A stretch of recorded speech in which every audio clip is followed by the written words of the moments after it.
de Crescendo? Crescendo, ça peut être un lancement de fusée qui part de l'altitude la plus basse pour aller à l'altitude la plus haute et aux frontières de l'univers.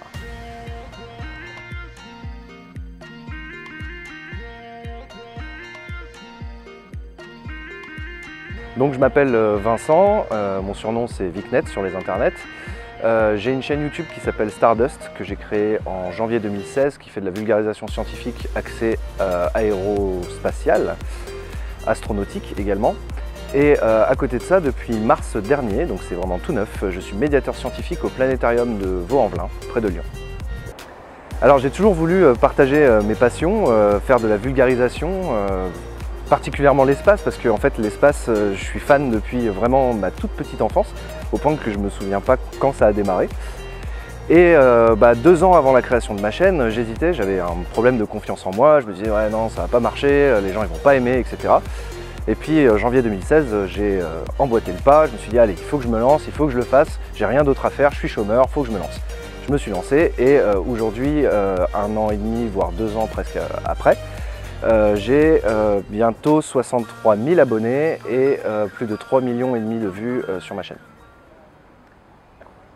Alors les thèmes, j'essaye de rester dans les bases de l'astronautique. Il y en a d'autres qui font des choses beaucoup plus poussées comme le Sense of Wonder qui eux font carrément de l'astrophysique.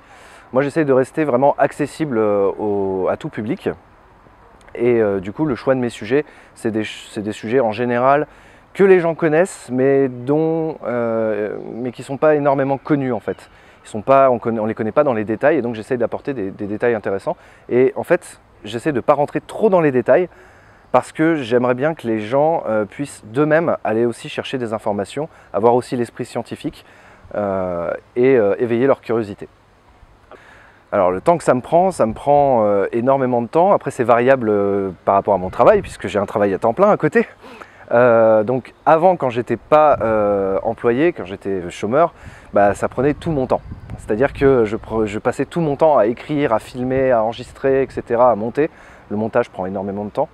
Maintenant c'est un petit peu plus compliqué, mais j'essaie de trouver du temps quand même les week-ends. Et pour une vidéo, ça peut me prendre entre 3 jours en cumulé 3 jours de travail.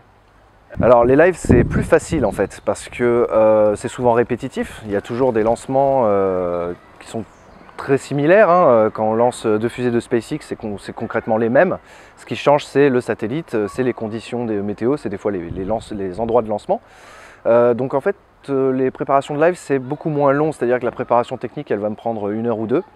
Choisir des visuels que je pourrais afficher ou des lives de secours si le live plante. Et après le discours et les renseignements techniques que je vais fournir durant le live, ça me prend 3 heures à peu près.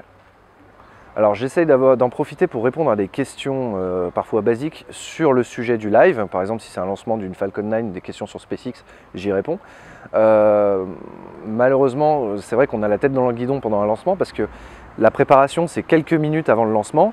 Ensuite il y a le lancement et ensuite une fois que le lancement a eu lieu quelques minutes plus tard, c'est fini quoi. Donc on a très peu de temps pour à la fois expliquer ce qui est en train de se passer à l'image et aussi essayer d'interagir avec le chat. Donc malheureusement je ne peux pas avoir énormément d'interactions, j'ai plus d'interactions avec les gens sur Twitter. Alors les plus grandes difficultés c'est vivre à Lyon. J'adore vivre à Lyon, je suis né ici, j'ai pas envie d'en bouger, c'est génial Lyon, mais c'est vachement loin de tout ce qui se fait en matière de spatial. C'est-à-dire qu'ici, en matière de spatial, il y a, je crois, une entreprise qui fait des trucs, des miroirs de télescope de mémoire.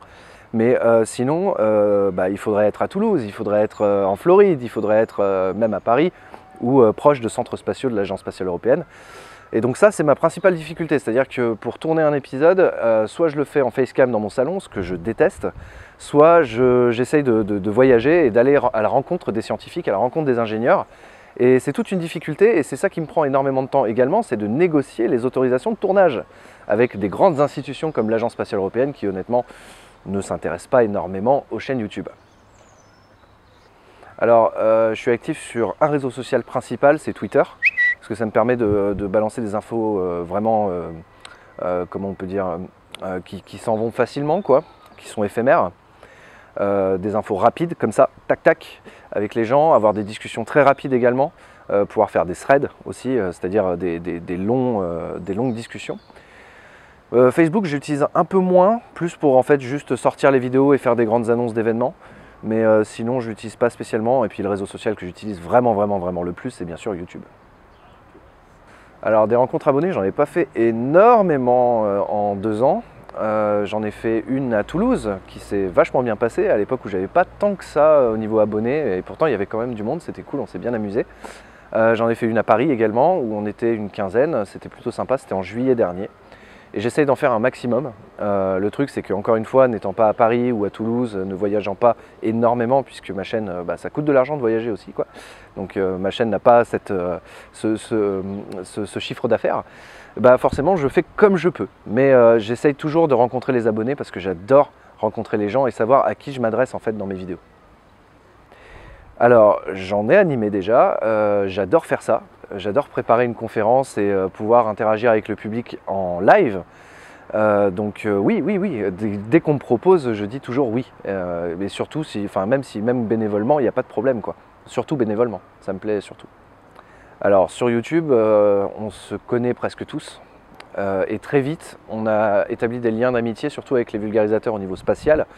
Je peux citer notamment Arnaud de AstronoGeek, Dimension, I Need Space, le Sense of Wonder, enfin toutes ces chaînes-là, on a une interaction permanente, on discute tout le temps des sujets de nos prochaines vidéos, ou même on est bêta-testeur des autres youtubeurs, c'est-à-dire qu'avant qu'ils sortent une vidéo, ils nous l'envoient, ils nous disent tiens, qu'est-ce que tu en penses, etc.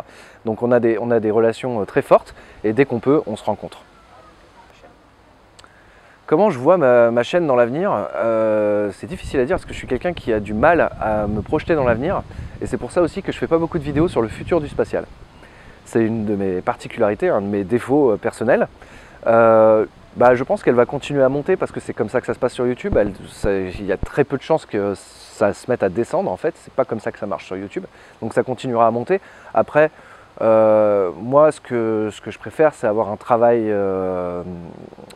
plus commun, donc vraiment mon travail au planétarium me plaît énormément et je pense pas que je serais prêt à quitter mon travail au planétarium pour me mettre à 100% à plein temps sur ma chaîne, même si elle rencontre un énorme succès. C'est pas mon but c'est pas de gagner ma vie avec YouTube.